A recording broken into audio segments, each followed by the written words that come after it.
More tonight about an incident in Sanborn, Iowa that put a school into lockdown this afternoon. Good evening, everyone. I'm Matt Breen. Jessica Bowman has the night off. Authorities now confirmed to KTIV that lockdown at the Hartley Melvin Sanborn Middle School in Sanborn was linked to a bank robbery in the same community this afternoon. KTIV's Clayton Anderson is in Sanborn tonight with Live Link 4. So, Clayton, what's the latest on the investigation into this incident?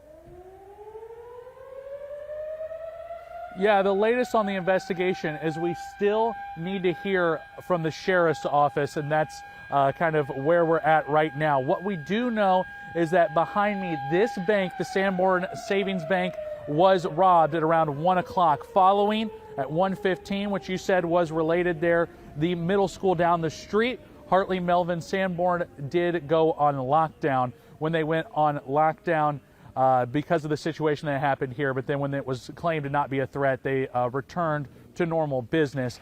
We talked to some law enforcement that were outside of 5th and O'Brien, which is near the middle school. They said they were securing the area, but it was no longer an active situation. We also talked to some businesses around here that they said they didn't see anything happen with the robbery. They were either at lunch or just conducting normal business. So we'll provide those details and try to get you updated when we know them and when they become available. Matt?